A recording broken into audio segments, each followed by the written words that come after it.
Bueno, pues vamos a ir empezando, si les parece. Bienvenidas, bienvenidos al Museo Arqueológico y Paleontológico de la Comunidad de Madrid. Y gracias, en primer lugar, como no, por venir a esta última cita, la quinta, la última de este ciclo de Tarteso al descubierto, con el que, como saben, pues hemos querido complementar de alguna manera la exposición de los últimos días de Tarteso que se está exponiendo en el museo, además aportando algo que yo creo que son otras miradas o nuevas miradas que no es únicamente la que ofrece la propia exposición.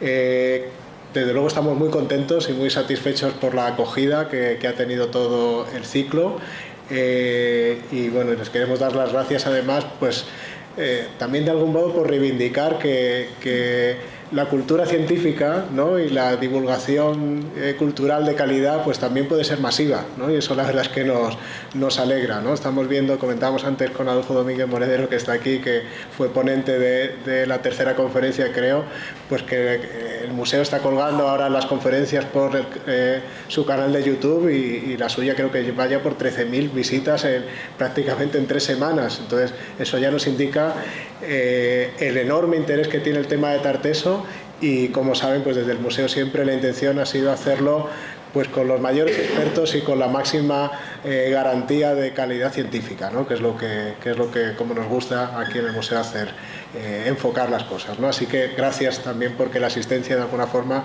refuerza esa línea de trabajo. Así que, bueno, ya saben que la conferencia de hoy tiene por título Muerte en Tarteso.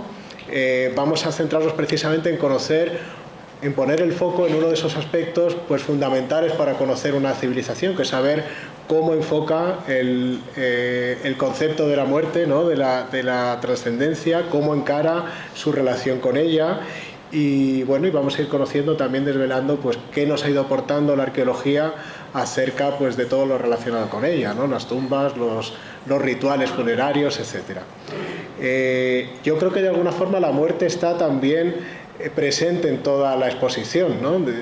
Partiendo del propio título, de los últimos días de Tarteso, que casi evoca, diría como a la muerte, pero de una civilización, de alguna forma, ¿no?, evocando los últimos días, una mirada un poco romántica, si quieren, ¿no? Pero también la exposición habla de la muerte y está muy presente de la muerte individual, ¿no? Están las necrópolis, en este caso pues de El Pozo en Medellín, o de Casa del Carpio en Belvís de la Jara, o también pues de la necrópolis de La Joya, que por cierto pues la ponente, la conferenciante de esta tarde, pues es una gran experta, como ahora veremos. Así que hoy tenemos el privilegio de tener con nosotros a la doctora Clara Toscano Pérez, así que bienvenida, muchas gracias, que es una de las personas que más ha investigado en nuestro país sobre este aspecto en concreto de la muerte en la cultura tartésica, y como decía, especialmente en esta necrópolis de La Joya en Huelva.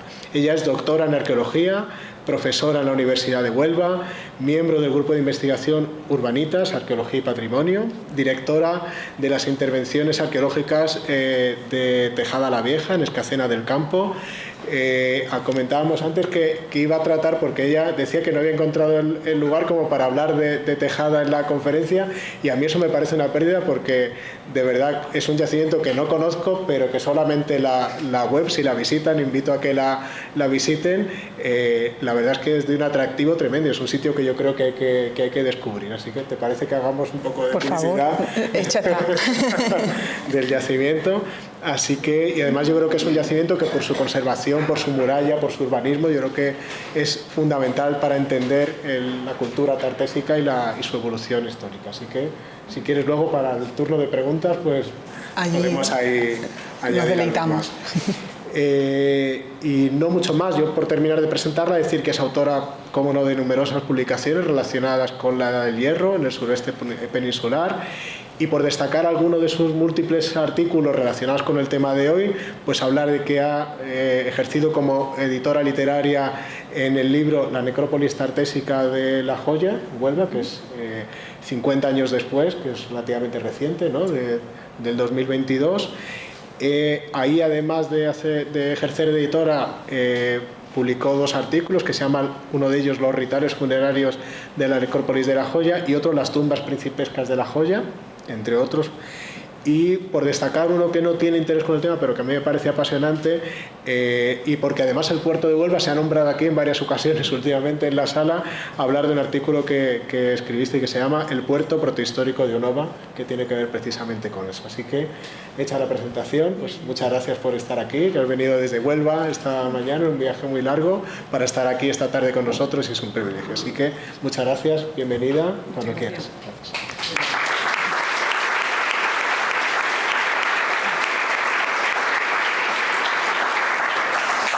Bueno, muchísimas gracias. No sé si se oye bien al final. Vamos a... ¿Sí, no?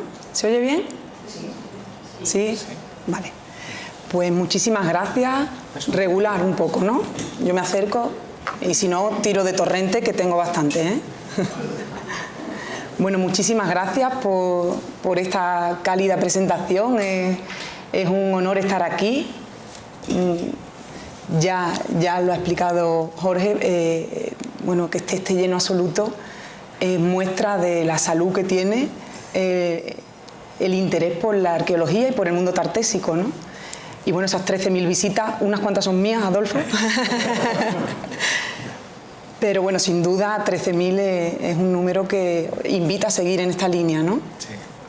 Por supuesto, muchas gracias a los comisarios de la exposición y enhorabuena, porque es una exposición muy cuidada. Yo creo que está muy bien seleccionado todos los elementos y bueno, el poder adentrarte en esa hecatombe, ¿no? El que te conviertan en protagonista de esa hecatombe, pues es un valor añadido. Yo debo disculparme antes de nada, y no piensen que pongo el parche antes de que salga el grano, pero yo tenía preparada una exposición muy cerrada, muy ensayada, pero hace una semana justo pensaba que no era suficiente, que no tenía suficiente para llegar a ustedes, que se quedaba el mundo funerario, al final íbamos de puntilla, tratando demasiados yacimientos, demasiado necrópolis, y pensé, ¿de qué sé yo? Sobre todo, ¿qué es lo que puedo yo explicar para que el foro pueda extraer lo máximo de mí? Pues la investigación que he hecho sobre la joya. Entonces, me he planteado esta exposición. Por supuesto, vamos a ver cosas maravillosas, como vio Howard Carter en su día. Vamos a ver cosas maravillosas, pero sobre todo vamos a ver, en lugar de los resultados, que también los veremos al final del todo, vamos a ver ese proceso, cómo el arqueólogo, o los arqueólogos en este caso, ¿no? Yo simplemente me subo a hombros de gigantes, de quienes me han precedido, pero cómo el arqueólogo va hilvanando, y hago mías las palabras de mi maestro, de Juan Campos, ¿no? Que la investigación es como un collar de perlas que le vas poniendo cuentas, hasta que cierras el brochecito. Bueno, nosotros no cerramos el broche nunca, siempre hay más cuentas que poner, pero bueno, vamos a intentar explicarles aquí cómo hemos ido poniendo esas diferentes cuentas y cómo en algunas no nos ponemos de acuerdo y no pasa nada tampoco. Se cambia de lugar las cuentas y no pasa nada. Esta es la estructura que tendrá la exposición. Espero no... bueno, no he puesto... Perdón, estos minutos me los regalan porque no he puesto el cronómetro, perdón. Voy a intentar ceñirme al tiempo, a 1 hora de duración, y vamos a ver estos temas. La arqueología de la muerte no vamos a entrar en profundidad porque es un tema demasiado denso y bueno, poco más podemos añadir. Sí que nuestra visión de la arqueología de la muerte se asemeja mucho a lo que dice aquí Vicent García, que ya lo dijo en el año 95, en que los documentos funerarios, por si no lo leen al final, los documentos funerarios, a diferencia de los procedentes de la vida cotidiana de las sociedades del pasado, representan en sí mismos aspectos no materiales de la conducta social. Los componentes de un contexto funerario no son el resultado aleatorio de la acumulación de residuos no intencionales de la vida cotidiana, sino el producto de secuencias deliberadas de acciones reguladas por pautas sociales específicas. Este hecho dota al contexto funerario de una autonomía significante que no existe en general en otros segmentos del registro arqueológico, con la única y evidente excepción del arte. Y aquí lo van a ver muy claro. Esto es una excavación en una ciudad histórica superpuesta, como en la ciudad de Huelva, en la parte del hábitat, no en la parte de la necrópolis. Es sencillo de explicar. ¿Quién se hace una casa encima de un cementerio? Poca gente, ¿no? Si se puede evitar, se evita. Bueno, pues los lugares sagrados en la antigüedad eran aún más respetados que en la actualidad, ¿no? Un lugar sagrado no solo era sagrado por lo que contenía, por las tumbas que contenía, sino por el espacio en sí mismo, y de eso hablaremos un poco más a continuación. Bueno, aprovecho para decirles que esta soy yo misma, en la excavación del solar de Hacienda, en Huelva, donde se ha encontrado parte de los almacenes portuarios de la ciudad tartésica de Huelva.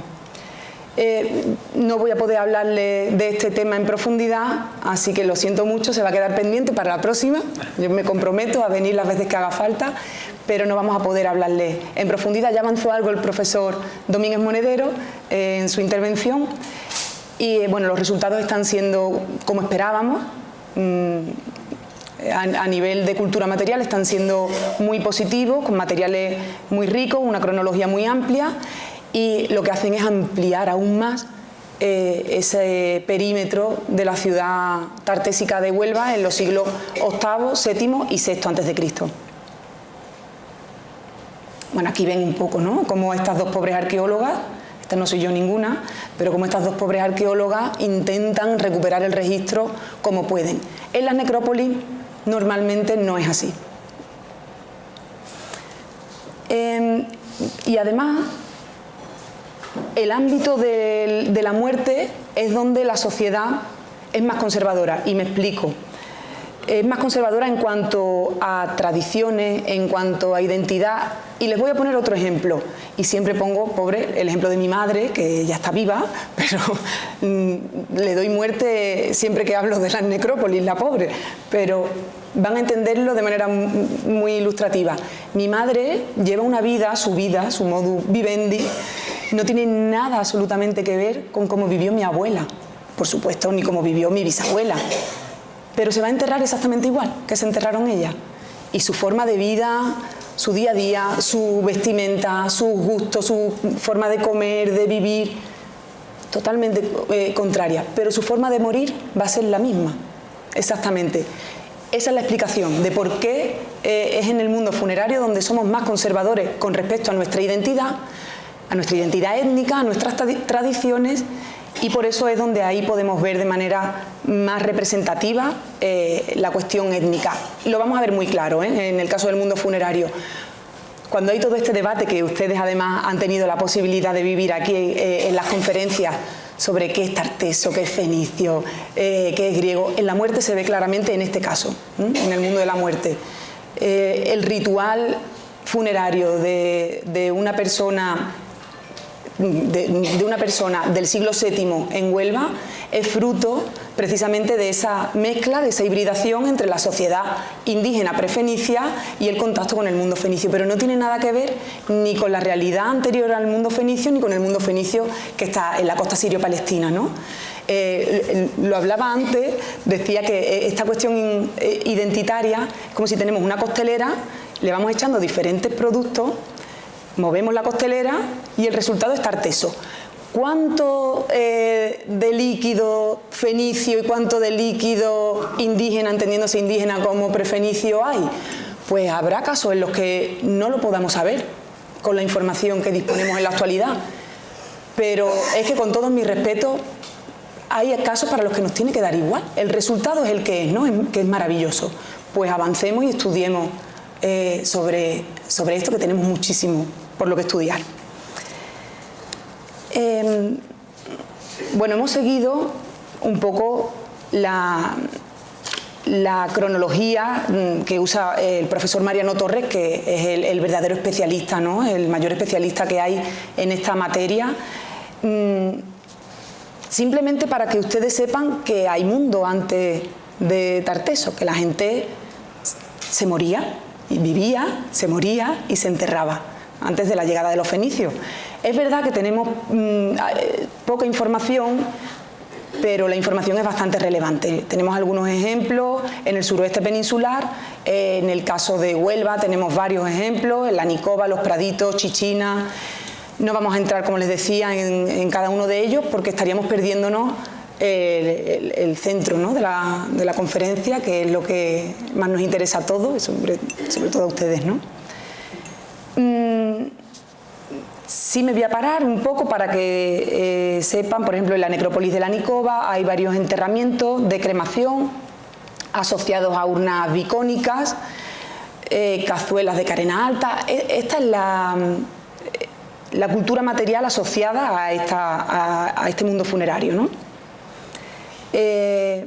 Cazuelas de carena alta, típicas de San Pedro, de la fase 1 del Cabezo de San Pedro, que lo habrán estado escuchando aquí en estas conferencias, ¿no? Esa tipología. Los praditos, varias cazuelas también de carena alta, un sector de la necrópolis de Mesas de Asta, no en su completo, parte del túmulo 1 de la necrópolis de las Cumbres, la inhumación del fondo de cabaña, perdón por las erratas, que como les decía he tenido que cambiarlo a última hora.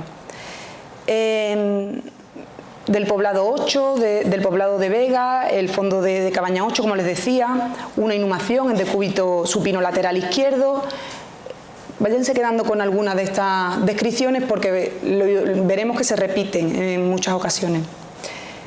En Cerro Alcalá, 2 tumbas de cremación en urnas con perfil en S, cazuelas de carena alta, fíbula de codo. En definitiva, en este momento, pese a que tenemos pocas evidencias, vemos que hay un predominio del rito de la cremación. Viene a coincidir con algunas necrópolis portuguesas, que están además bien fechadas, por carbono 14, los siglos 11, 10 a.C. Y bueno, de esta escueta y limitada información, pues la estructura social de este momento probablemente se conformaría por grupos de parentesco, de linaje, que seguirá ocurriendo en la siguiente fase. Bueno, en esta fase, aquí ya hay elementos atornos, ya tenemos algunos elementos atornos, pero hay necrópolis como Setefilla, como el túmulo 1 de Setefilla, que tiene el 90% de cerámica a mano, frente a un 10% de cerámica a torno. Y además con una forma cerámica que veremos que son también muy indicativas de el indigenismo, si se me permite usar esa expresión, de la zona. El rito también es exclusivo de la cremación. Incluso se documenta en las cumbres, se documenta el ustrinum, que es el sitio donde se realizaban las cremaciones múltiples, ¿no? Un quemadero colectivo, podremos decirlo para que se entienda. El ustrinum, los ustrina, ¿no? Que lo tienen además en la exposición, algún ejemplo. Además, en el túmulo 1 de la necrópolis de las Cumbres se han localizado numerosos fuegos de ofrenda, también tienen ejemplo en la exposición de un momento posterior, donde parece que se han realizado rituales relacionados con el consumo de algún tipo de bebida, posiblemente alcohólica. No tenemos pruebas, pero seguramente fuera vino, debido al elevado número de copas de cerámica a mano con estilo geométrico que se ha localizado. También se documentaron quemaperfumes de barniz rojo, perdón, no lo incluí.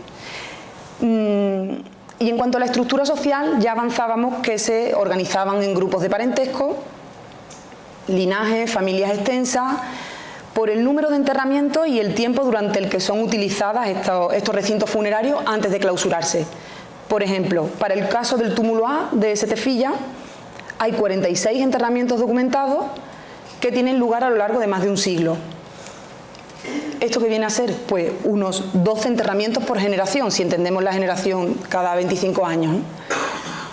El túmulo B similar, 33 enterramientos en 100 años, y el túmulo 1 de las Cumbres, 60 enterramientos durante 150 años, unos 10 enterramientos por generación.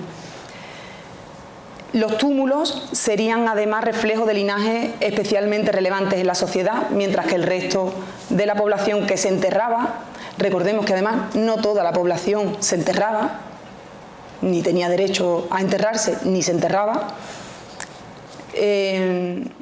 Y bueno, además otro hecho que demuestra esta estratificación social es un enterramiento infantil que hay en el túmulo A de Setefilla, Claro, el individuo, al ser un infante, no ha podido acumular ningún prestigio ni ninguna riqueza, sino que la hereda de la que tenían sus padres, sus antepasados.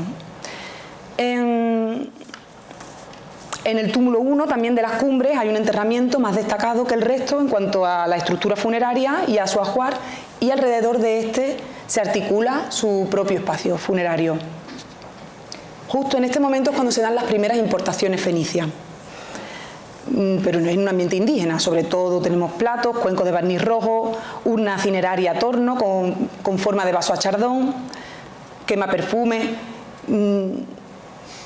Ahora vamos a ver algunos ejemplos de estos tipos cerámicos que les digo. Esta fase, el orientalizante 2 de Mariano Torres, son las tumbas más conocidas, ¿no?, ya de este momento. Seguro que les suenan muchísimo. Necrópolis de Cruz del Negro, Carmona, Camino de Encarrón. Los Alcores tienen algunos ejemplos en la exposición. Aquí hay una diferenciación entre lo que se conoce como necrópolis urbana, llamémoslo así, y las necrópolis aristocráticas, cuyo mayor ejemplo tendremos en la necrópolis de La Joya y que veremos muy pronto. Están impacientes, yo lo sé, tengan paciencia porque llegaremos muy pronto.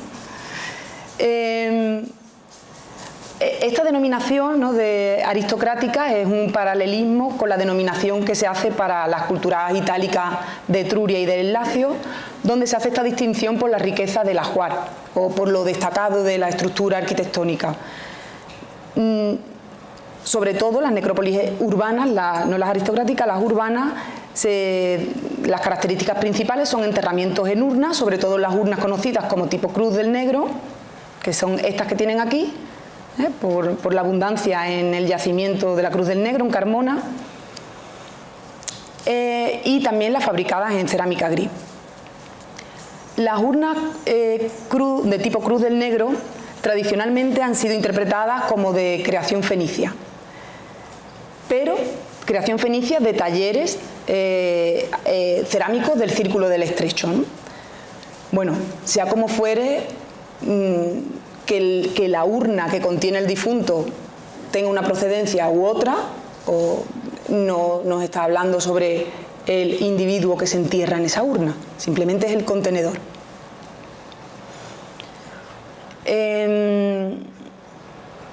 Además, no es una forma cerámica por la que los colonos hayan demostrado ningún interés, ¿no? Y aparte no acompaña el típico ajuar fenicio que debería acompañar una tumba fenicia, ¿no? Quema perfume de doble cazoleta, plato de barniz rojo, jarro de boca trilobulada, jarro de boca de seta, que es el ajuar, digamos, típico de la necrópolis, de un enterramiento fenicio al uso. Entramos en las necrópolis aristocráticas. Seguro me estoy saltando alguna, pero bueno, por decir alguna: Túmulo de Alcantarilla, Cañada Ruiz Sánchez, y aquí podríamos incluir el Tesoro de la Liseda, que ese podría corresponderse con el ajuar de una tumba femenina, ¿por qué no? Aunque hay otras teorías, no está aquí el profesor Celestino, hay otras teorías que, bueno, que apuntan a que puede ser una ocultación, ¿no?, que fuera un edificio religioso y que fuera la ocultación de un tesoro, ¿no?, relacionado con el culto. No lo sabemos. Y después otros indeterminados, como el conjunto, por ejemplo, de las fraguas, etc. En líneas generales,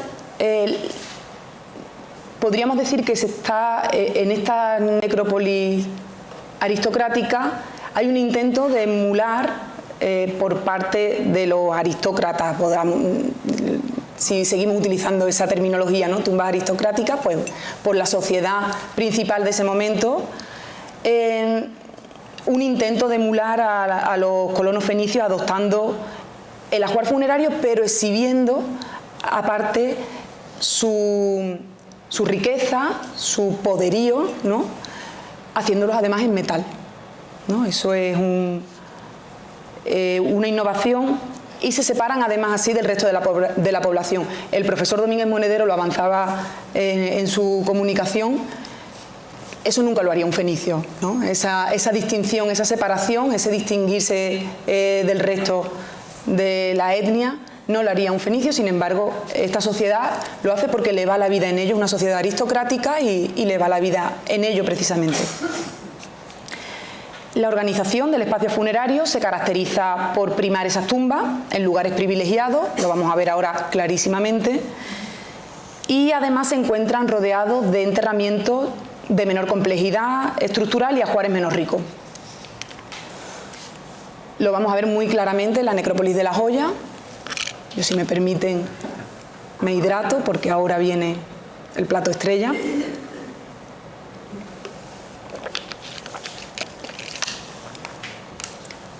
Bueno, La Joya además incluye el orientalizante 3, incluiría el orientalizante 2 que hemos visto ahora y el orientalizante 3 en la división cronológica que hace Mariano Torres. Bueno, para hablar de La Joya, para hablar de la arqueología onubense en general, tenemos primero que hablar de las características topográficas y de la evolución paleotopográfica que ha sufrido. Nosotros en Huelva denominamos cabezos, ustedes escuchan, cabezo de La Joya, cabezo de la Esperanza, denominamos cabezo a un paleoacantilado flandriense que va deteriorándose, ¿no? de un material muy deleznable que va erosionándose con el paso del tiempo y genera una serie de vaguadas entre unos y otros que los separan. Por eso no es un paleoacantilado único, sino que se van dividiendo en los diferentes cabezos. Tienen una altura de unos 50 a 60 metros sobre el nivel del mar. Estas vaguadas además funcionan como ejes de drenaje de esa erosión de la cima de los cabezos y se van formando una serie de líneas, de ejes de arrollada que dan esta forma sinuosa a la línea mareal que tendría la ciudad de Huelva. Esta es la de época romana, que está muy bien constatada, y la de época protohistórica pues vendría un poquito más por aquí, porque esto es la calle Puerto. Saldría por aquí, tendría un entrante, por aquí. Les voy diciendo calles, les voy diciendo hitos de la arqueología onubense, porque como sé que nos vamos a ver en el futuro, pues nada, ya para que les vayan sonando, ¿no? Por aquí estarían calle Concepción, Plaza de las Monjas, y por aquí estaría el solar del que les he enseñado la foto, del antiguo edificio de Hacienda. Estaría en esta zona de aquí, ¿vale? Bueno, ¿qué es todo esto? Pues este es el paleoacantilado del que han derivado esos cabezos. Uno de ellos, el cabezo de La Joya, que tienen aquí, en este punto que ven aquí.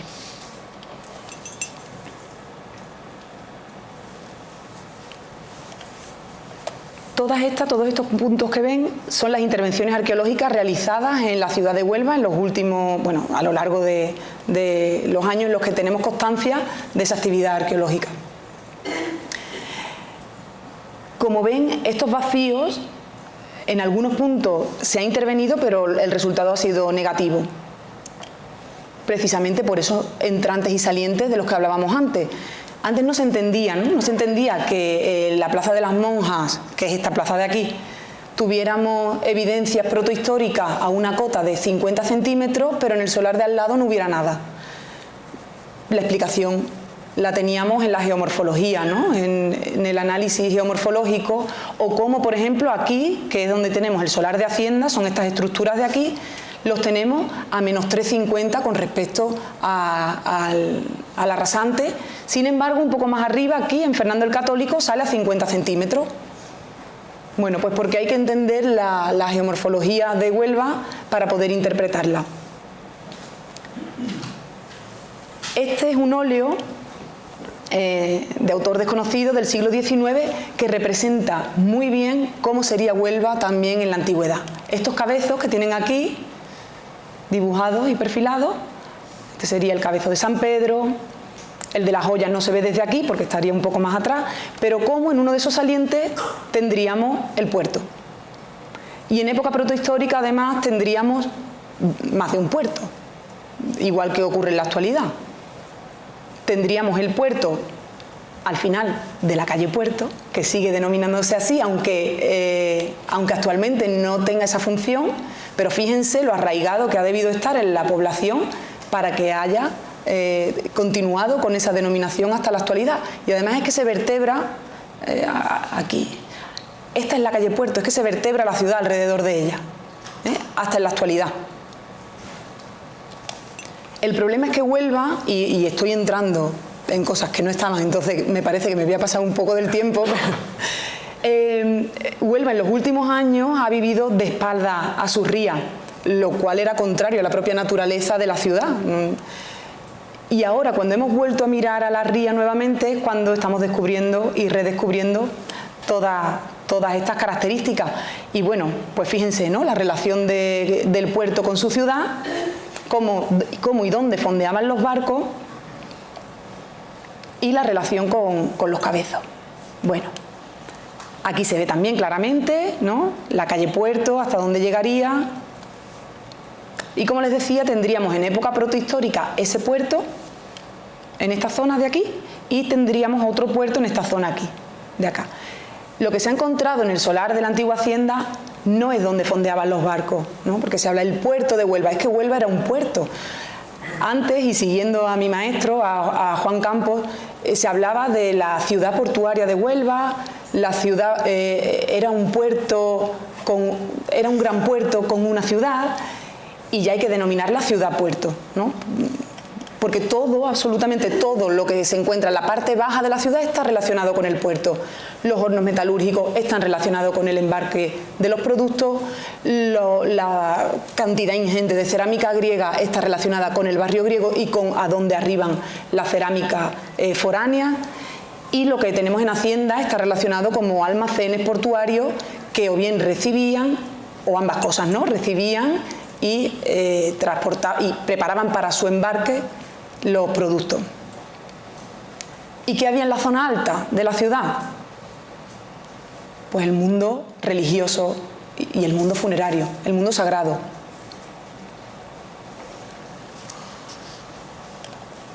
Ya me he ido yo completamente. No, pero es genial. Bueno, pues la necrópolis de la Joya la tenemos aquí. Fíjense, esta línea es la que les he comentado antes. ¿Ven bien, no? Aquí por donde yo estoy moviendo. Vale. Esta línea sería por la que vienen los cabezos, aquí justo, ¿ven? Esta punta.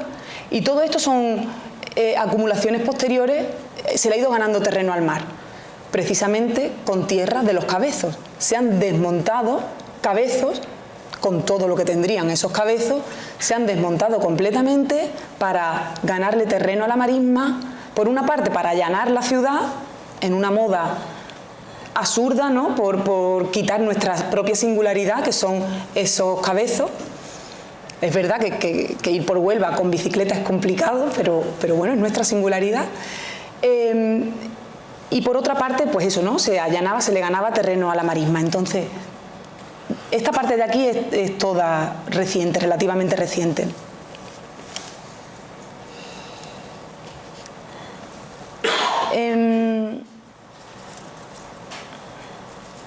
Bueno, pues la necrópolis de la Joya se llama necrópolis de la Joya porque estaba ubicado en el, por aquel entonces denominado Callejón de la Joya, en alusión a una finca también que había allí, una finca privada, donde en el año 1945 unos jóvenes encontraron de manera casual una urna que van a ver a continuación de parte del ajuar de una tumba orientalizante, ¿no?, que entregarían años después a los arqueólogos Juan Pedro Garrido y Elena María Horta. Ellos lo dieron a conocer en los años 60 y al poquito tiempo, a finales de los 60, empiezan las primeras excavaciones con la metodología que ven en pantalla, ¿no? Tras el descubrimiento casual de la primera de las tumbas, se localizaron otras 8 en la siguiente campaña. Y la metodología, como les decía, pues consistió en realizar cuadrículas de 5 por 5 metros sobre una zona previamente prospectada, la zona más alta, en la que se iba excavando por niveles artificiales, como era lógico en la época, de 10 centímetros, y dejaban testigos de 30 por cada lado. Estos testigos siguen existiendo en la actualidad, benditos testigos, porque bueno, nos da muchas posibilidades de futuro. Esperemos que esto, si tenemos un poco de tiempo, también entraré en el futuro de la joya, si es que lo tiene. Y me pongo un poco pesimista porque es para ponerse, pero bueno, no voy a adelantarles nada. Esta es la urna, 26, vale. Esta es la urna que les comentaba, que encontraron casualmente. Fuera de contexto, no tenemos el contexto exacto de dónde se localizó, pero es una urna en bronce.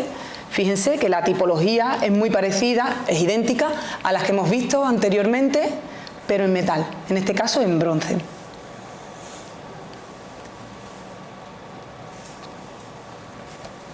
Y aquí empezamos el recorrido de cómo se realiza la investigación arqueológica, ¿no? De esas diferentes cuentas. La información que les voy a ir indicando es la procedente de esos arqueólogos que excavaron el sitio, que nos referiremos a ellos en muchas ocasiones como excavadores, no porque sean máquinas excavadoras, sino porque los excavadores son los arqueólogos que excavaron el sitio. Y después iremos añadiéndole, una vez que terminemos esta parte, iremos añadiéndole los diferentes análisis que se le han realizado a esos elementos para llegar a las conclusiones. Bueno, pues la tumba número 2 la tienen aquí. Es una incineración destruida en la parte superior. Fíjense, este es el nivel de suelo, ¿eh? Esta es la rasante. Se encuentra a muy pocos centímetros, entre 3 y 5 centímetros solo con respecto a la rasante. Claro, esa zona sirvió de cantera durante mucho tiempo, entonces toda la parte superior de la necrópolis la hemos perdido. Se plantaron eucaliptos, algunos eucaliptos en la zona, algunas cosas, bueno, podría haber sido peor, ¿eh? Podríamos haberla perdido por completo y bueno, tenemos mucha información. Bueno, el ajuar, como les decía, se encontraba a solo 3-5 centímetros de profundidad y la urna se encontraba en una oquedad a unos 30 centímetros del suelo sobre un lecho de cal y piedras. Esto es muy relevante, ¿eh? Este lecho, esta cama de cal y piedra, veremos cómo se repite, sobre todo la cal, se repite en muchas tumbas. Tendrá que tener una explicación. Y estaba entibada y cubierta hasta la boca por tierra propia del cabezo. La urna contenía la ceniza mezclada con restos de tierra, cal y carbón, de morfología globular, hecha a mano, de borde vuelto hacia afuera y base plana.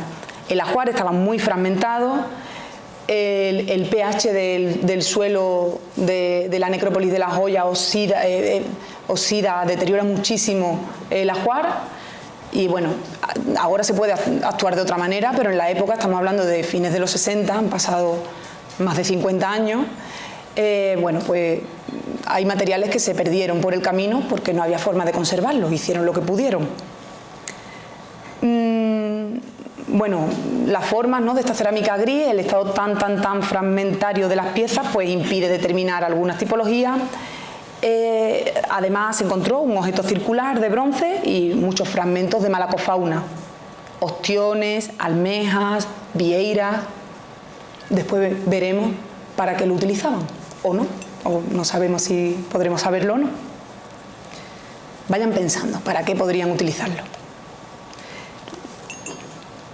La 3 se trata de una tumba de incineración también. Hasta ahora hemos hablado solo de incineraciones, ¿verdad? De cremaciones hasta el momento. Bueno, en La Joya también tenemos inhumaciones. Y lo veremos a continuación. Bueno, pues la tumba 3 ocupa un área de unos 60 por 60 centímetros y estaba enmarcada por pizarra. La pizarra no es local. En Huelva no hay piedra. No hay nada de piedra, ¿eh? La tienen que traer. Lo más cercano posiblemente sea de la zona de Niebla, que está a unos 30 kilómetros aproximadamente. El material aparecía también muy cerca de la superficie y su ajuar lo compone un plato de cerámica gris a torno con restos óseos sin ceniza, así como una pulsera de bronce, un fragmento fino de plata retorcido a modo de cordón y restos de malacofauna debajo de la urna. Aquí tienen otra imagen. He intentado no tratar las imágenes siempre que he podido, algunas ha habido que tratarlas, pero para que sepan cómo nos vamos componiendo nosotros esta interpretación, ¿no? Y lo fácil o lo difícil que puede llegar a ser.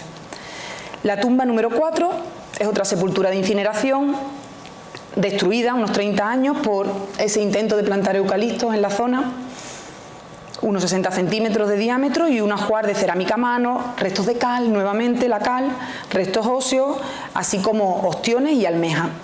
Y algo de escorial, de escoria indeterminada, entonces. La tumba 5, al igual que la anterior, también ha sido bastante destruida, una estructura de forma rectangular, con orientación oeste-este, pero lo que más llama la atención es su ajuar, ¿no? La riqueza ya de su ajuar. Está compuesto por un jarro de bronce de boca trebolada, tradicionalmente interpretado como de origen rodio. Otra pieza que es lo que se conoce como braserillo, un brasero, que después veremos también el uso que se le daría. Fíjense, ¿no?, en los remaches que tiene 5 remaches en el soporte, hecho con rosetas de 16 pétalos, 3 máscaras con figuras de la diosa. Ya, esto va recordando un poco, ¿no?, al mundo fenicio. Y bueno, que se representa siguiendo los convencionalismos de la iconografía fenicia claramente, ¿no?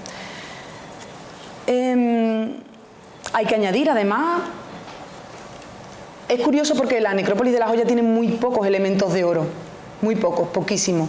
Y los pocos que tiene, además, bueno, son parte del atuendo, de la indumentaria, seguramente del fallecido.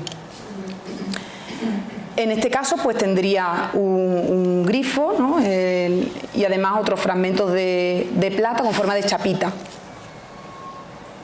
La cerámica que tiene, la cerámica, pues muy fragmentada también, cerámica a mano, cerámica a torno, y de malacofauna volvemos a los ostiones, almejas y 2 cartílagos, posiblemente de corvina.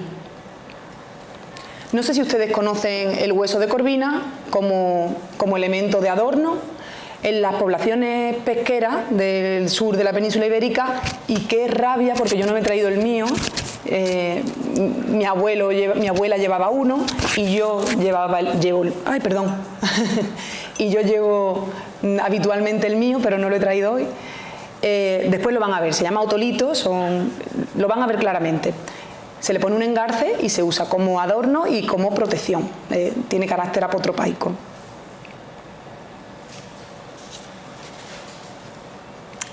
La tumba 7 es una sepultura también de incineración que se encontró en una fosa de también unos 30 centímetros de diámetro, mismo proceso de destrucción que las otras, por la acción antrópica, la erosión que ha sufrido el cabezo. Y se halló aquí un puñal de hierro de hoja curva, que se han encontrado varios en la necrópolis. Conserva la empuñadura y 3 clavos de remache. La 8, muy destruida nuevamente, estaba prácticamente en la superficie y solo se encontraron algunos restos óseos y unas cuantas lajas de pizarra. La tumba 9 es una de las que denominamos aristocráticas. Contiene además una sepultura doble, una de inhumación y otra de incineración. Es muy curiosa, es una tumba de pozo rectangular de 2,60 por 2 metros y 82 centímetros de profundidad. Sus excavadores sospecharon que el acceso se realizaría a través de un dromo que estaría ubicado en el ángulo sur y sureste y que fue cerrado posteriormente por un conglomerado de tierra arcillosa, cal, canto rodado y fragmentos de pizarra. Previo a este cierre, lógicamente, se depositaría la inhumación y la incineración. La incineración estaba desprovista de contenedor y le acompaña un rico ajuar. La inhumación estaría en decúbito supino. Se conservan, además del cráneo, otros huesos largos con la cabeza al sur y el rostro hacia el oeste. Se encontró lo que sus excavadores interpretaron como un escudo de bronce, un posible escudo de bronce, un cuchillo de hierro, nuevamente, de hoja curva, y sobre los fémures se encontraron 4 plaquitas de marfil, que a su vez estaban bajo otros tantos vasos de pared fina, hechos a mano, y copitas pequeñas, decoradas con retícula bruñida, que tienen algunos ejemplos en la exposición, colocadas a la altura del hombro derecho del inhumado. Aquí tienen algunos de los elementos que hemos hablado, el cuchillo, si le he puesto una imagen más reciente de algunos elementos. En la parte norte y este de la tumba se encontraron numerosos componentes del ajuar cerámico, formado por 6 platos de engobe rojo, 16 cuencos de casquete semiesférico, dispuestos de manera alterna, en hileras de forma ordenada. Y cabe destacar además la presencia de 3 ánforas, el tipo T10-121, y de 3 grandes vasos a mano, de boca acampanada y superficie bruñida. La incineración de la tumba correspondía a un individuo que posiblemente fuera quemado en el propio lugar y del que se hallaron fragmentos de hueso y dientes que no habían sido depositados dentro de ningún contenedor. El muerto portaría elementos suntuarios como un torque de bronce, colgantes de oro, ámbar. Se encontró también restos de molusco, un escarabeo de piedra caliza y broche de cinturón de bronce con garfios, que lo tienen aquí. Además de vasos de alabastro de diferentes tipologías. Aquí tendrían restos de un ungüentario de alabastro. No quería beber hasta llegar a la tumba 17, pero estoy obligada.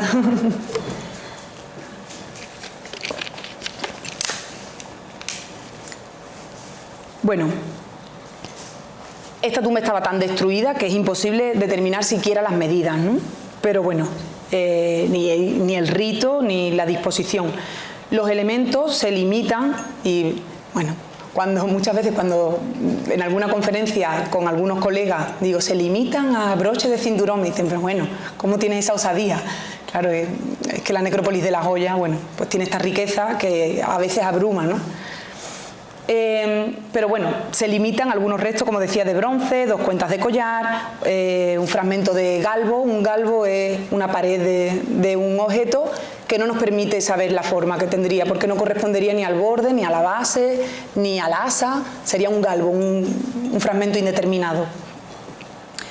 Hecho a mano, y un magnífico broche de bronce de 3 piezas, de las que una de ellas de forma romboidal, con 2 de sus ángulos rematados por volutas, una preciosidad. Yo queriendo le he puesto una imagen mala para que vayan y lo vean allí al Museo de Huelva, y de paso vienen a visitar Tejada la Vieja. Claro que sí. Bueno, la tumba 11 es una sepultura también de 2,10 metros por 1,20 m. Tranquilos porque hay 19, ¿eh? Estamos llegando al final, no piensen que es una necrópolis con cientos de tumbas. Seguramente las habrá, ¿eh? Pero las que conocemos en profundidad son 19. La tumba 11, los restos incinerados se depositaron en un recipiente cerámico y el ajuar lo componen 4 vasos cerámicos hechos a mano, pequeños fragmentos de bronce que estaban en el interior de la urna. Uno de esos fragmentos podría pertenecer a un broche de cinturón. La siguiente sería una sepultura de incineración en pozo. Aquí tienen varias secciones, que contenía una urna tipo Cruz del Negro, ya esto se lo saben perfectamente, ¿verdad?, donde se depositaron los restos óseos acompañados de un broche de cinturón en bronce, nuevamente, del que se conservan sus garfios. Las cenizas se dispusieron alrededor de la urna cineraria en un pozo de unos 60 centímetros de diámetro. Como parte del ajuar hay un objeto de marfil cilíndrico precioso. No les he puesto una fotografía aquí porque la fotografía que hay en Ceres, en el catálogo, es mala, no le hace justicia, y queriendo ni siquiera la he puesto porque es un objeto muy pequeñito, seguramente sea un sello. es una preciosidad y yo les pido por favor que cuando vayan a Huelva pregunten por él. Tiene una roseta inscrita en la base y, como les digo, pues es muy pequeño y estaba bastante deteriorado, pero bueno, ahora pueden contemplarlo en condiciones. Los componentes cerámicos son sobre todo cerámica hecha a mano, grandes recipientes como vaso a chardón, cuencos, lo que se conoce también de modo coloquial como fruteros, y un soporte a modo de carrete. También platos de engobe rojo y algunas copas bruñidas que se han considerado de posible fabricación con un molde. La tumba 13 es una inhumación de 2 o 3 individuos que se interpretó en su momento como violenta. Se interpretó como violenta porque se encontraron los huesos mezclados a modo de osario. Todos ellos estaban rodeados por cantos rodados, pero sin ajuar. La 14 es una tumba de inhumación con un cuerpo colocado sobre el costado izquierdo y el rostro orientado hacia el oeste. Como parte del ajuar hay una cuenta de collar de ámbar, aquí. Una cuenta de collar de ámbar a la altura del cuello, un anillo de azabache frente al rostro y el resto lo compone una placa de marfil a modo de paleta con un pocillo central y una placa de plata. Aquí tenemos a nuestro amigo, lo cerramos. Y cuya funcionalidad podría ser, esto de aquí, un broche de cinturón con decoración en 2 series de 2 líneas onduladas, caladas y que se cruzan y rellenan y que irían a su vez enmarcadas por un friso de semiesferas de oro. Solo.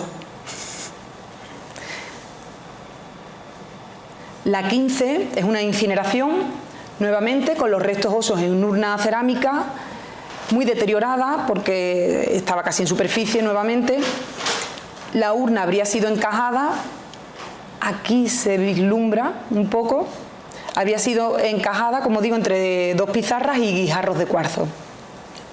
Los restos óseos estaban acompañados por esta fíbula que tienen aquí de bronce. Si no es esta exactamente, la que está en la exposición, porque no me he fijado la procedencia, es idéntica. Y fuera de la urna se encontró parte de una empuñadura de nuevamente un cuchillo de hierro de hoja curva. Esta incineración, Esta incineración tiene restos de ceniza y hueso depositados en una urna tipo Cruz del Negro, con un ajuar conformado por cerámica a mano, vasos a chardón y también cerámica a torno, platos de engobe rojo, 3 objetos de hierro pertenecientes posiblemente a armamento y una pátera preciosa que creo y espero haber puesto una imagen, una selección de una parte, y si no, están invitados a verla en el Museo de Huelva después de la visita tejada. La pátera oval, les decía, tiene una decoración incisa de motivos florales y astral hecho a base de palmetas, ¿no? Llegamos a la tumba 17, a la más conocida de las tumbas de la necrópolis de La Joya, que a lo mejor no es ni una tumba. Veremos a continuación. Se supone que es una sepultura de 4,30 metros por 2,45 con una profundidad máxima de 1,35 m. Conservado, siempre hablamos de lo conservado, claro, la parte superior la hemos perdido. El área estaba ocupada por margas pliocenas, bloques de cal, caliza, pizarra y restos de ceniza.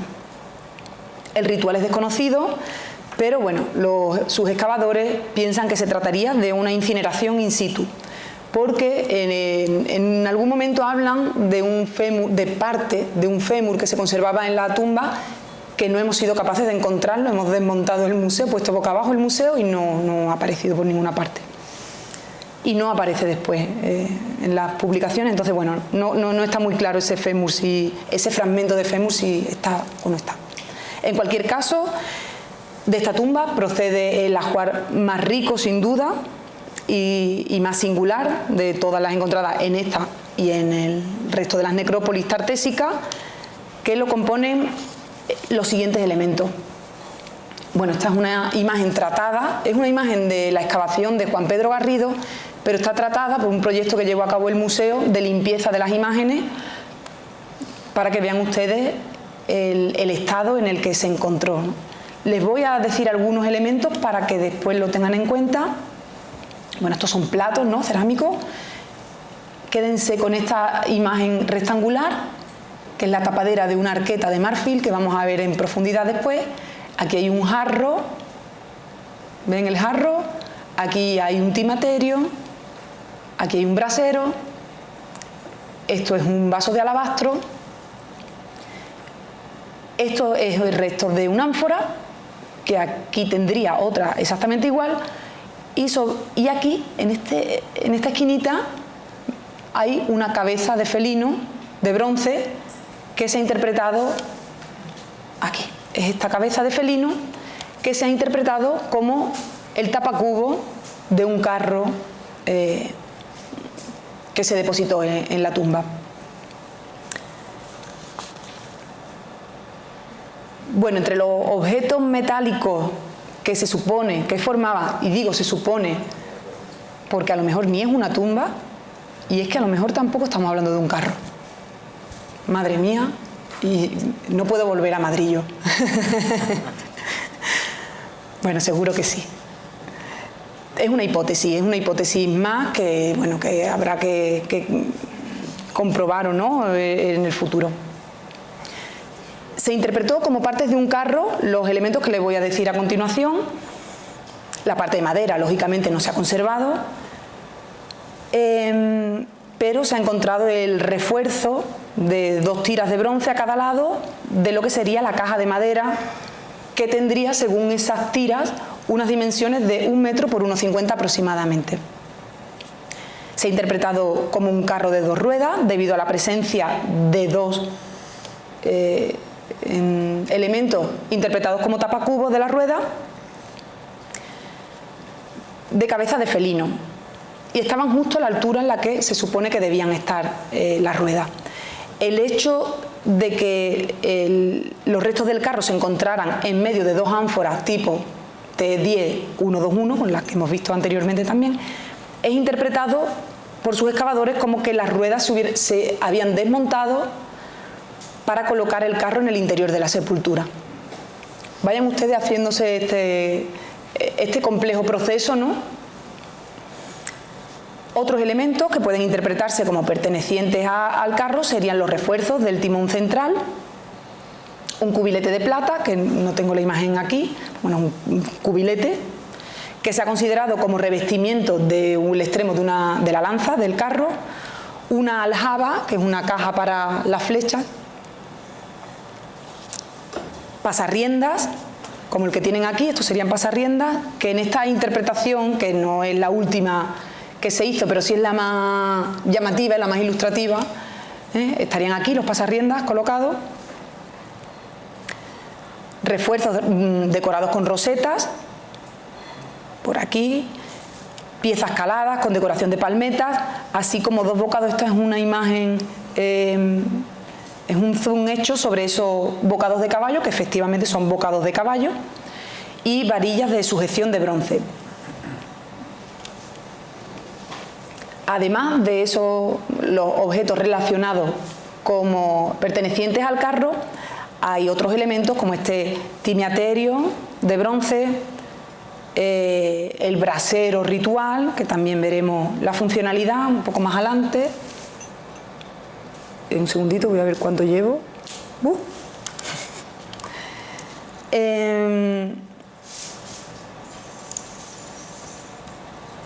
Dos soportes también hechos en bronce, así como, bueno, ungüentarios, ¿no?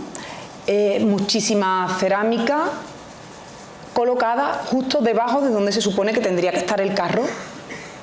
Cerámica sobre todo a mano, pero también cerámica de engobe rojo.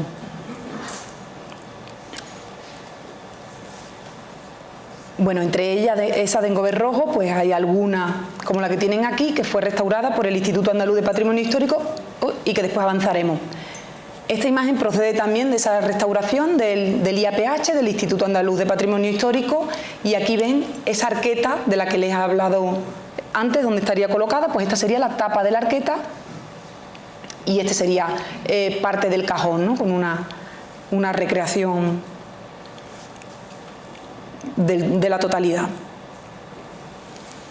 Después volveremos al tema del carro, pero vamos terminando con este listado de tumbas, la 18, que es otra de las tumbas principescas, porque en ella se albergarían los elementos principales de esa sociedad. No sabemos, no sé yo personalmente si era una monarquía como tal, es posible, pero bueno, en cualquier caso son las personas más relevantes de la sociedad, ¿no? Los que estaban enterrados allí, qué duda cabe. Esta tumba es una posible incineración en una sepultura de 2 pozos, de los cuales se encontraron en una la urna cineraria y la mayor parte del ajuar, y en el otro elementos de bronce y madera que fueron interpretados como parte también de un carro más deteriorado, pero similar al de la tumba 17. Fíjense el estado en el que se encontró, el estado tan fragmentario. Sin embargo, algunos de los elementos del ajuar de esta tumba pues son los que tienen aquí, ¿no? Este jarro, que lo pueden ver en la exposición, jarro piriforme con boca de cabeza de cérvido, asa con forma de cabeza equina, remata, aquí no tenemos la parte en la que remata la parte inferior con la palmeta, también con el brasero. Después veremos este conjunto, ¿no? Cómo va siempre de la mano. La 19, terminamos con la selección de la excavación que hicieron, es una sepultura de forma oval que contenía una incineración doble en 2 ánforas de tipo 10-1-2-1, nuevamente, donde se depositaron los huesos lavados, y esto es importante, después de haber sido quemados. En una de ellas apareció un broche de cinturón, 2 cuchillos de hierro de hoja curva, etc. Y después, en una zona al este de toda la que hemos visto hasta ahora, hay un área denominada por sus excavadores como los lapidados, porque inicialmente sospecharon por asemejarse a las que excavó Bonsor en el Acebuchal. Pero bueno, veremos también a continuación como no hay pruebas, no hay evidencias de que fueran lapidados, ¿no? Tendremos que explicarlo de otra manera. Son 8 inhumaciones interpretadas como ofrendas relacionadas con la tumba 17. Pero entre las posibles interpretaciones que dieron sus excavadores, pues está la que fuera esa ofrenda, o relacionados con alguna epidemia, y de ahí la aparente posición que presume un enterramiento apresurado, ¿no? Digámoslo así.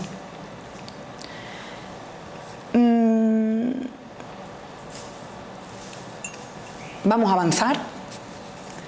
En el año 1999, como consecuencia de una denuncia en la que se indicaba la presencia de evidencias de lo que podría ser una tumba de incineración en el talud del Cabezo, fruto de la erosión propia del Cabezo, pues se quedó en ese talud restos de lo que podría ser una tumba, y efectivamente lo fue.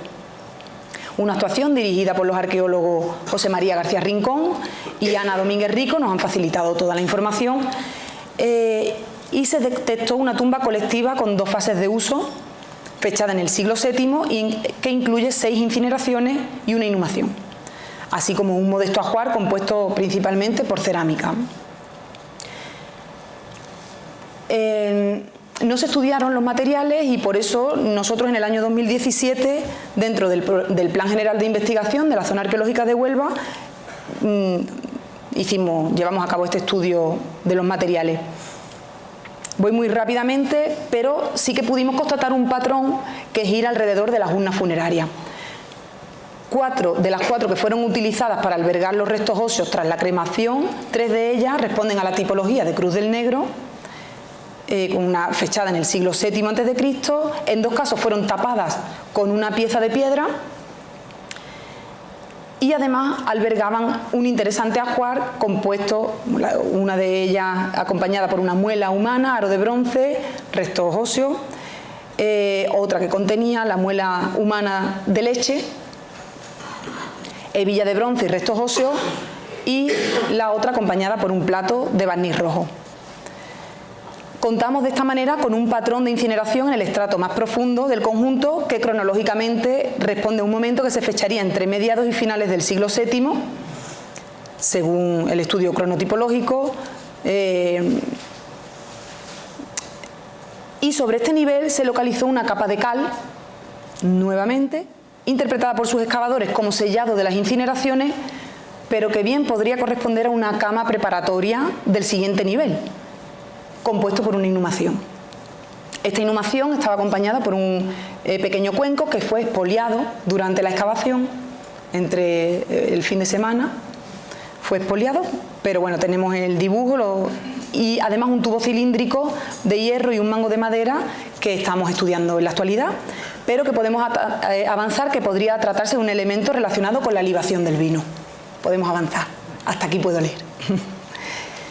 Posteriormente, el Instituto Andaluz de Patrimonio Histórico hace una serie de trabajos, sobre todo de conservación, en los que no voy a entrar, pero sí hace una serie de analíticas que nos dan muchísima información, análisis faunístico, y miren, aquí tienen los otolitos que se llaman de corvina, hueso de corvina. Esto es muy típico. El que yo tengo, por ejemplo, no lo he comprado en ninguna tienda, no lo he heredado de mi abuela, me lo dio mi pescadero, me dijo, oye, tengo un hueso de corvina, ¿lo quieres? Y claro, me lo regaló, vaya. Lo engarcé, lo llevé, lo engarcé y me lo colgué del cuello. No, además no puedes rechazarlo, ¿no? Como cuando te dan romero. Bueno, pues este sería, ¿no?, el hueso de corvina. Cuando lo vean ya saben identificarlo. Bueno, pues voy a ir muy rápidamente por no pasarme demasiado. Ya adelanto que me voy a pasar un poquito, ustedes me lo van a permitir, que vengo desde muy lejos, ¿no?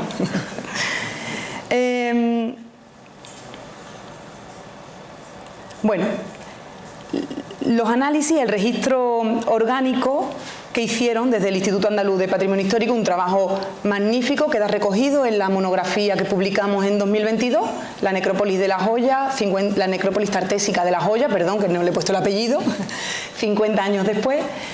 Aquí participan estos investigadores del Instituto Andaluz de Patrimonio Histórico aportando sus investigaciones. En este caso, pues lo lideró la investigadora Eloísa Bernal, en un trabajo magnífico. Bueno, pues ese registro orgánico que hicieron pues permitió, por un lado, la asociación relacionada con el uso de la flora y de la fauna en los rituales de inhumación y de incineración, y que nos permite, como veremos, describir algunos aspectos de ese comportamiento humano en los ritos funerarios, y por otro lado pues nos da información paleoambiental. En cuanto a las ofrendas faunísticas, destaca la presencia de moluscos marinos, como es lógico, restos de concha en 10 de las 19 tumbas que hemos descrito. Hay restos de conchas marinas en 10, como les decía. Eran como muestra, como ofrendas, formaban parte del banquete funerario, formaban parte de una estructura que ya seguramente el profesor Escacena les avanzó en la conferencia. Pues no lo sabemos. Lo que sí sabemos es que los excavadores avanzaron que la disposición no era ordenada, la disposición en la que se encontraban, lo cual, bueno, nos lleva a suponer que no formaban parte de una estructura como tal, ¿no?, sino que tendrían que formar parte o bien de ofrendas o bien parte del banquete funerario que vamos a avanzar. En cuanto a este banquete, es interesante también destacar la ausencia de un tipo de concha precisamente en la necrópolis del Parque Moret, también en Huelva, que está muy cerquita, ¿no? Y cómo esto pues seguramente respondía a los gustos personales o de los grupos sociales que no correspondan al mismo grupo social. En cuanto a la fauna, se han encontrado restos de bovinos, caprinos, cánidos, roedores y peces en varias de las tumbas, peces con el hueso de corvina, y llama la atención la ausencia de cerdos. en esta parte, ¿no?, de la excavación, porque después vamos a ver cómo sí se ha encontrado en una intervención posterior. Porque, sin embargo, en el Parque Moré sí es abundante resto de suidos, ¿no? Bueno, y en lo que respecta a la información paleoambiental, a la interpretación paleoambiental de las muestras polínicas que hicieron a través de los análisis que hicieron en el IAPH, coinciden en la presencia de pino y de encina.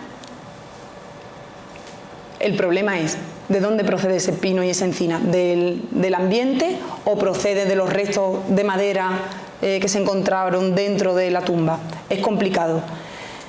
La presencia de pino, si es más lógico que esté en los alrededores del yacimiento,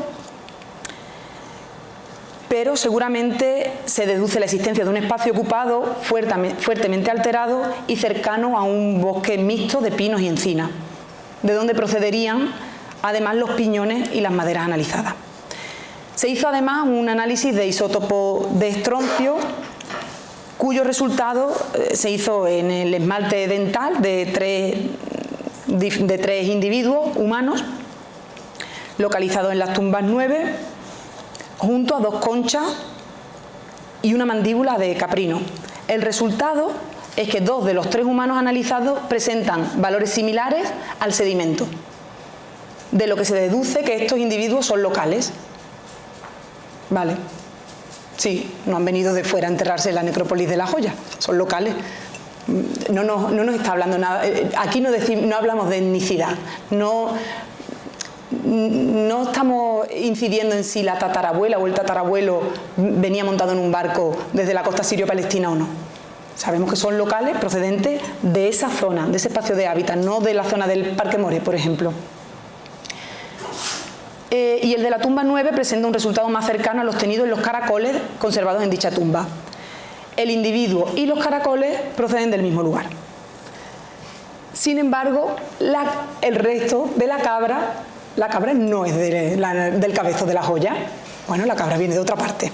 Es lo que podemos avanzar con estos análisis. Por supuesto, tenemos que profundizar mucho más, ¿no? Esto es del año 69, la primera excavación, pero estamos casi de puntillas, ¿no?, sobre el potencial que tiene esta necrópolis. En cuanto al análisis antropológico, la profesora María Dolores Garralda, que también participa en la publicación, llega a la conclusión de que los lapidados no son tal, porque de hecho las piedras dispuestas alrededor no están dispuestas de manera violenta, sino que simplemente están alrededor de los inhumados. Les invito a que consulten la publicación para profundizar en este tema, que lamentablemente no puede ser objeto de esta comunicación porque no tenemos tiempo suficiente. Las conclusiones a las que llega es la gracilidad de las gentes inhumadas, una estatura media para el único individuo en el que fue posible precisarlo. Identificó la presencia de algunas caries con baja frecuencia, pero bueno, hay que considerar con prudencia porque la muestra es muy parcial. Curiosamente, no han sido detectadas huellas de procesos artrósicos muy frecuentes en otras poblaciones, pero bueno, también hay que tomarlo con prudencia porque hay ausencia de la mayoría de epífisis, ¿no? Y del punto de vista paleodemográfico, pues la muestra de La Joya tiene que ser considerada como muy parcialmente representativa del grupo humano que allí vivió y que murió a través del largo periodo de utilización de esa necrópolis, pero solo se identifica un individuo infantil de unos 8 años, que también llama la atención, ¿no?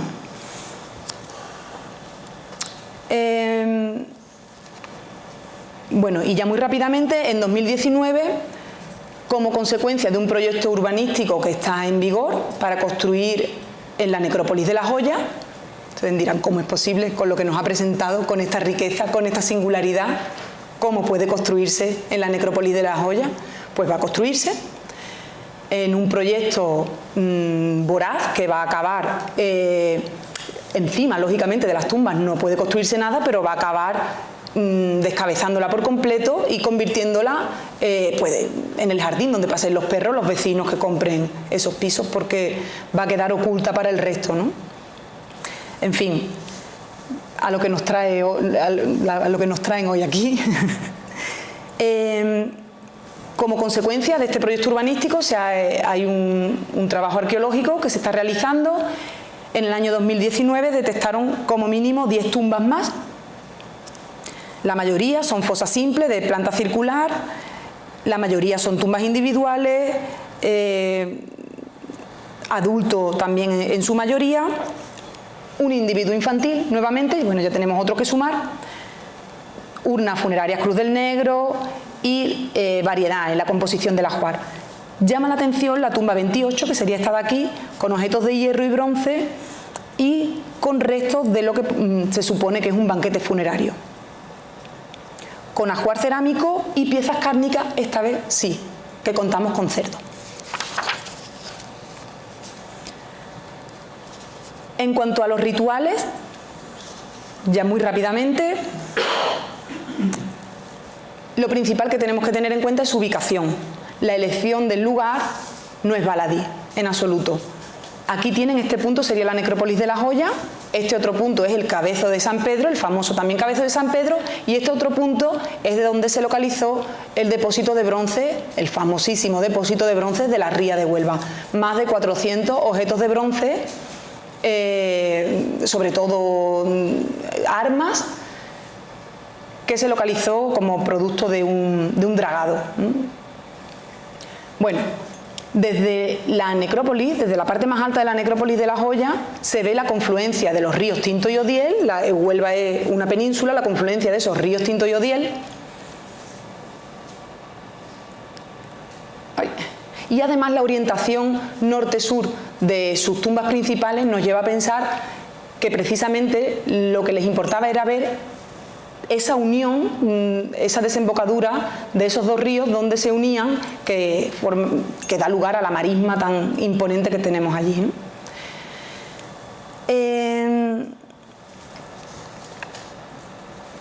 En cuanto a la posibilidad de la existencia de un simposium, pues tenemos mucha evidencia.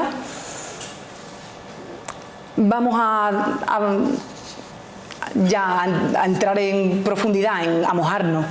En cuanto al carro, es verdad que ya fue matizado por sus propios excavadores. Fue matizado, como les decía, por sus propios excavadores, y hay algunos elementos que resultan un poco chocantes, ¿no?, si se permite la expresión.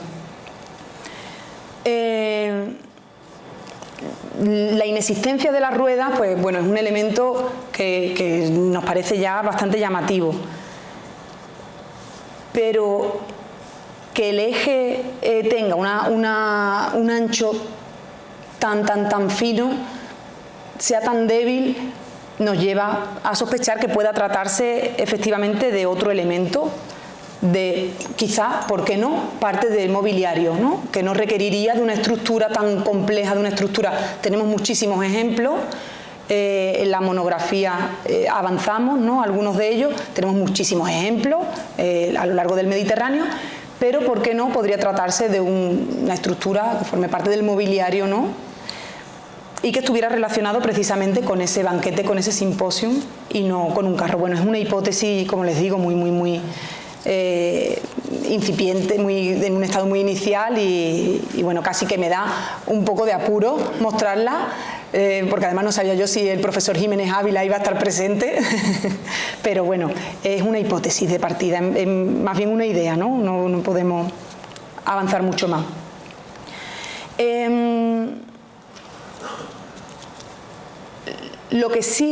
De lo que sí podemos hablar con más rotundidad es sobre cómo se llevaría a cabo la preparación del cadáver, ¿no? Una vez que moría la persona, pues el primer acto sería, lógicamente, lavar el cadáver para que fuera purificado por el agua. De este hecho, bueno, contamos con algunos datos asociados a una serie de materiales que debieron ser utilizados en estos rituales. Siempre aparecen unidos este binomio de jarro y braserillo, que realmente no sería un braserillo, sino un aguamanil, ¿no? y se utilizaría en ese proceso de lavado del difunto. Los versos de la Antígona, ¿no?, de Sófocles, por ejemplo, ya se habla de ese baño santo, y aquí hago mía esta reflexión del profesor Tejera, Antonio Tejera, que es el verdadero artífice de esta parte, ¿no? Muchas más referencias en la literatura griega, pero este hecho del baño santo podríamos asimilarlo para esta época también.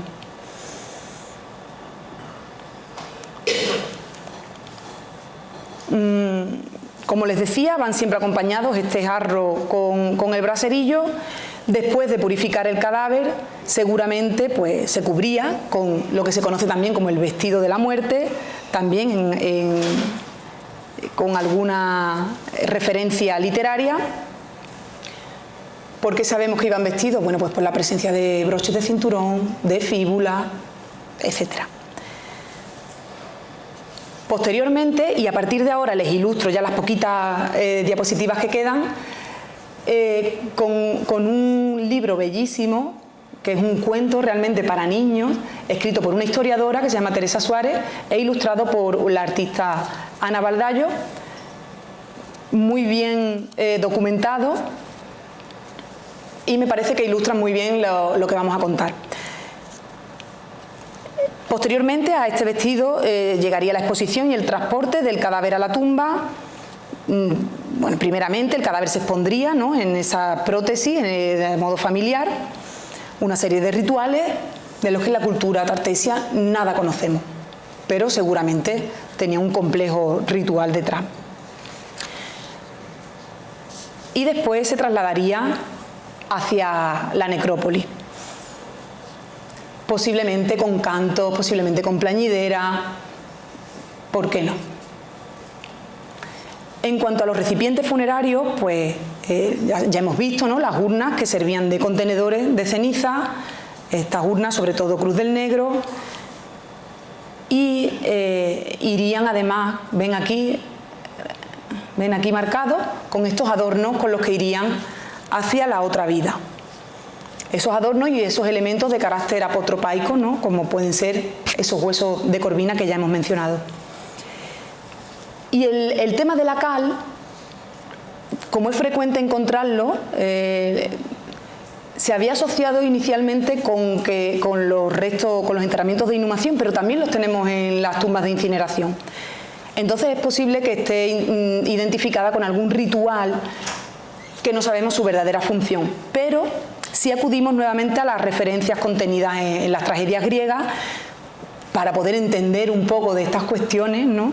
Pues vemos en la Antígona de Sófocles, por ejemplo, cuando el guardián cuenta que con ocasión del enterramiento del difunto, dice: alguien, luego de enterrar al muerto, ha escapado tras esparcir sobre el cuerpo polvo seco y tras dedicarle los rituales de rigor.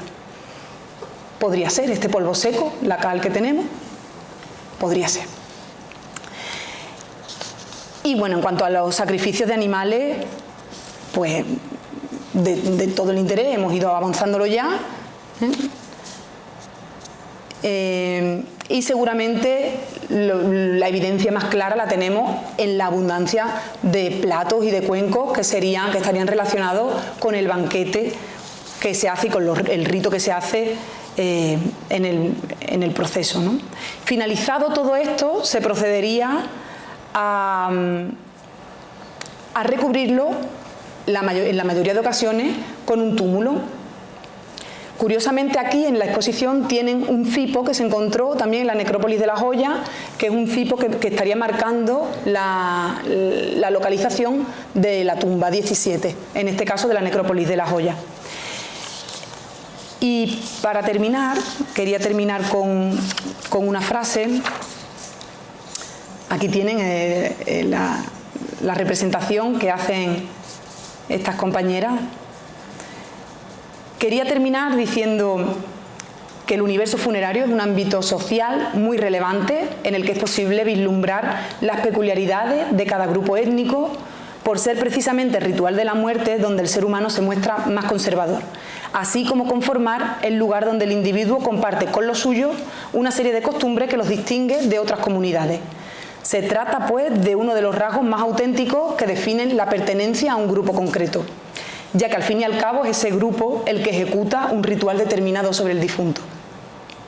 Así, gracias al estudio del mundo funerario, podemos aproximarnos a las interacciones culturales que se produjeron entre las diferentes comunidades que compartieron espacio y tiempo, donde la necrópolis de La Joya es, sin duda, un laboratorio excepcional. Muchas gracias y disculpen que me haya pasado estos minutos.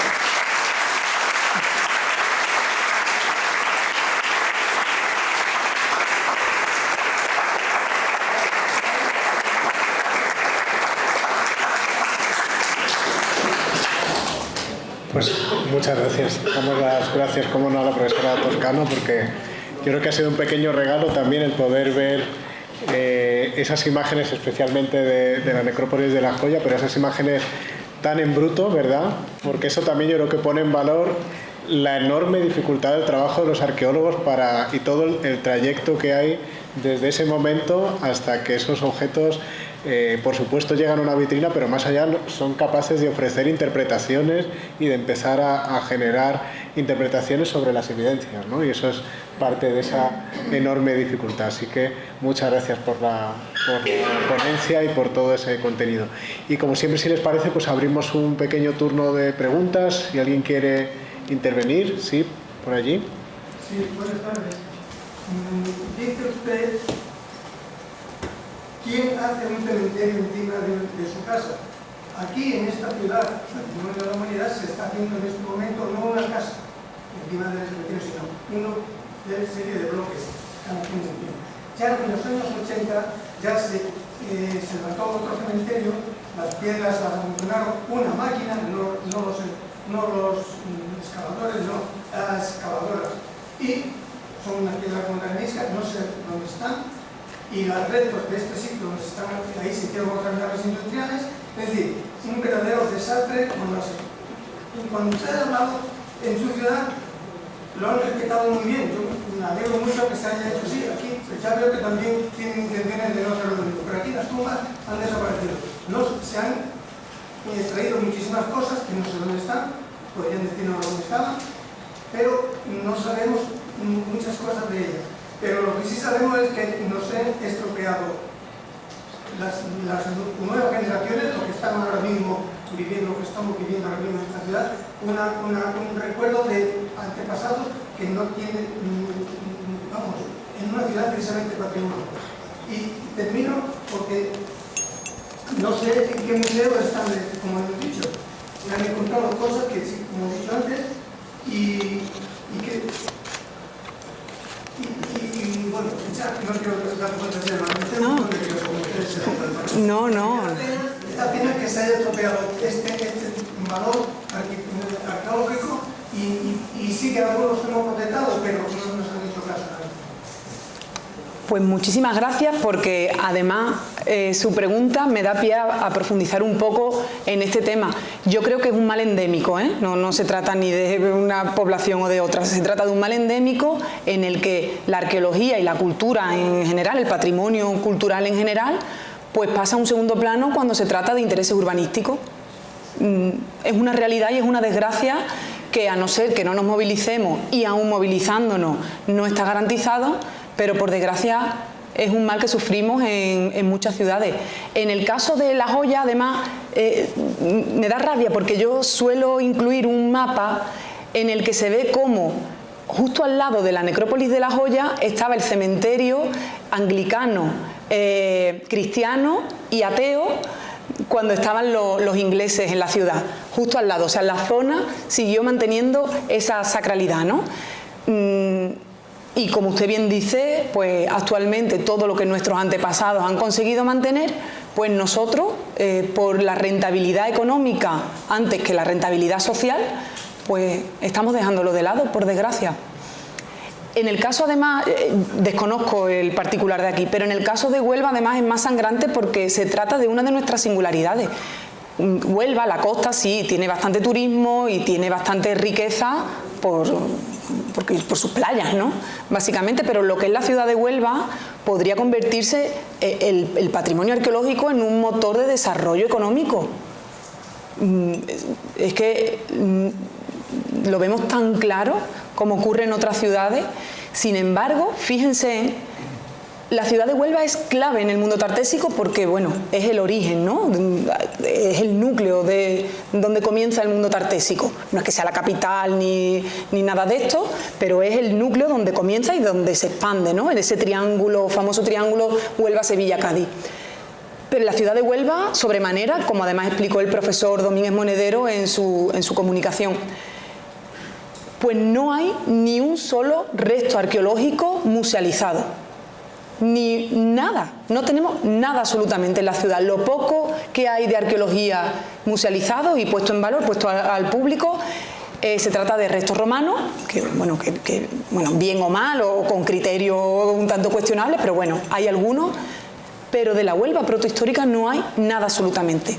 Actualmente, que estamos trabajando en el solar que ya les he comentado de Hacienda, el proyecto incluye la musealización de las estructuras de los siglos VII y VI.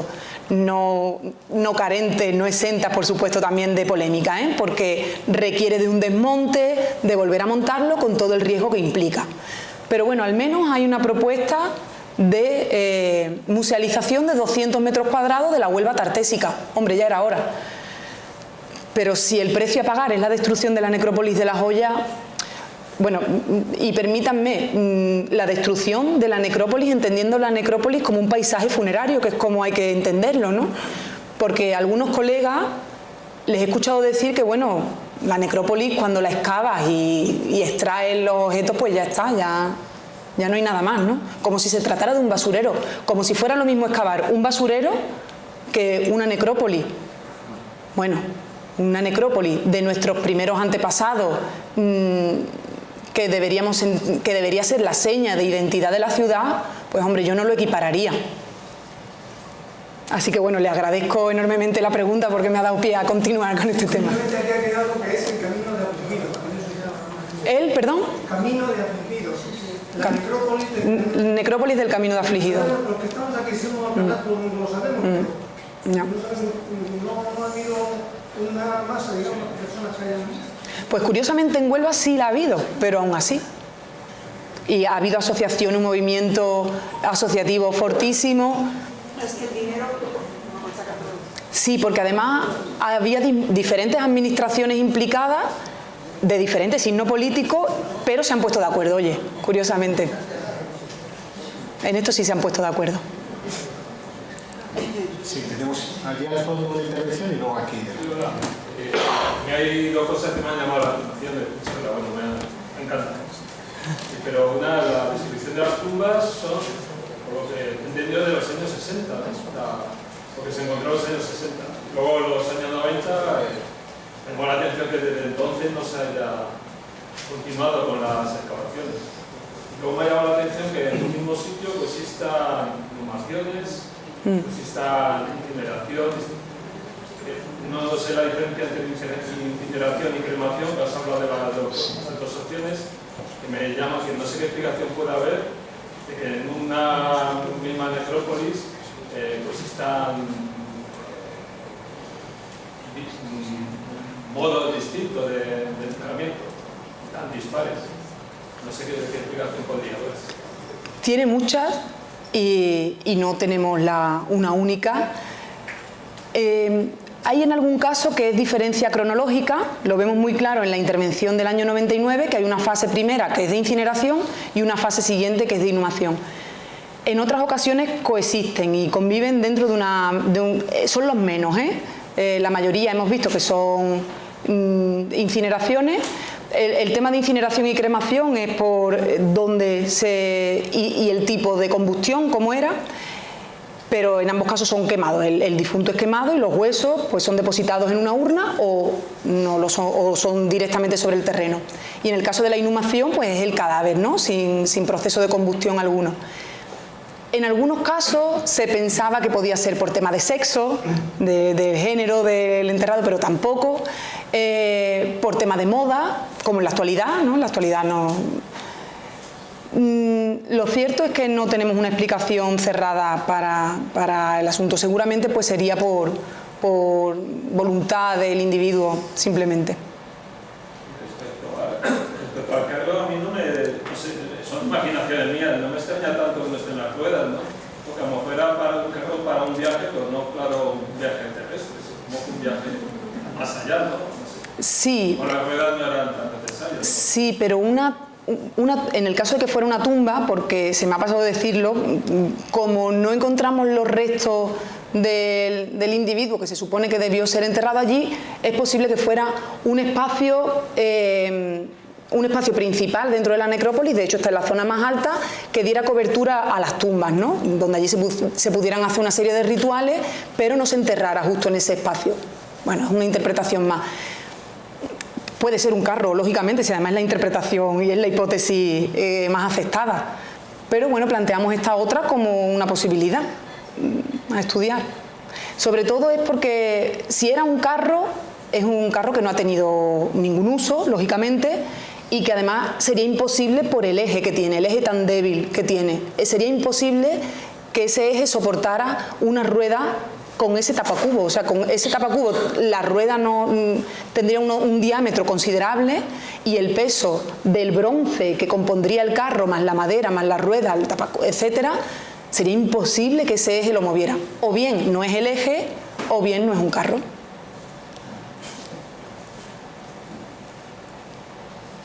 Creo. Que se me ha olvidado el creo. No, sí. Acaba de ser su intervención y la del Museo Arqueológico, que ha sido tan amable de poner a nuestra disposición estas magníficas conferencias, la exposición, y quería hacer una pregunta muy personal y también por si da alguna idea. Esos ritos de muerte que usted ha descrito traducen también costumbres de los vivos, costumbres de vida de los cartesios. Oh, qué interesante.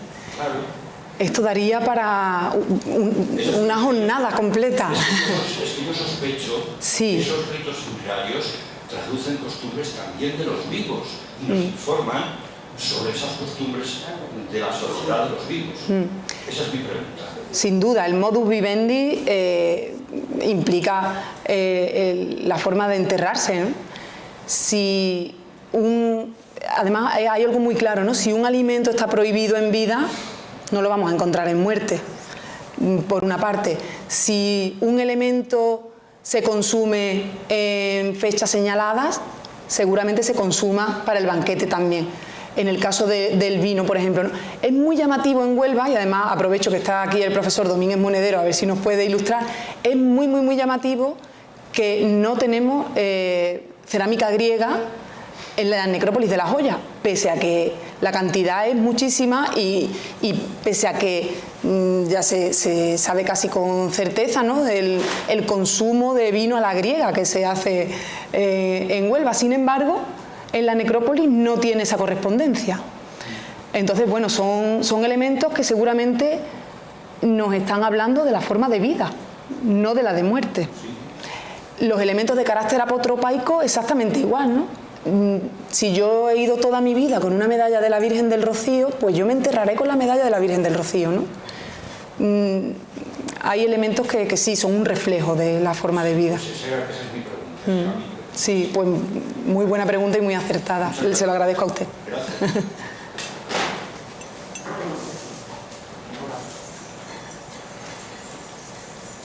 Sí, yo les quería decir a ustedes, completamente, era la esperanza de enviar desde aquí, desde la Alcalá de Henares, porque estamos muy de acuerdo, un fuerte aliento para que los vecinos de la sociedad onubense siguiese adelante para salvar ese tipo de yacimiento. Porque al final muchas veces es se involucra a la sociedad en salvar un patrimonio que es de todo. Aquí en la primera intervención han estado hablando del camino de los Ríos. También está la Sera de San Isidro, que posiblemente sería el cementerio de los judíos, pero si viajamos desde Huelva a Cala, yo me voy a permitir poder hablar de Burgos. En Burgos, en la década de los 70-80, cuando la Sierra de Atapuerca salía adelante, había voces que decían que esos yacimientos, esos restos, tenían que venir para Madrid, tenían que venir para Valladolid. Pero al final la sociedad burgalesa, con 2 dedos de frente, eso que aquí en Burgos son un poco cerrados, se dio cuenta de que eso no podía seguir de Burgos. Se iba a construir el centro de nacional de investigación de evolución humana, el yacimiento tan importante que hay, por ejemplo, a la sierra, a Valladolid, y mucho menos aquí a la orilla de Manzanares. Pero dada la situación tan difícil que vive la sociedad onubense, como usted estaba diciendo, que bueno, si es que hasta hace 4 días no había nada de los accesos, sí, en los museos, pero ni siquiera una placa que recordaba, porque cuando últimamente han recordado, han sacado adelante el yacimiento del antiguo edificio de Hacienda, las primeras voces de las autoridades era de que eso iba a desaparecer. Pero bueno, hubo ahí cierta presión y al final parece que se va a salvar.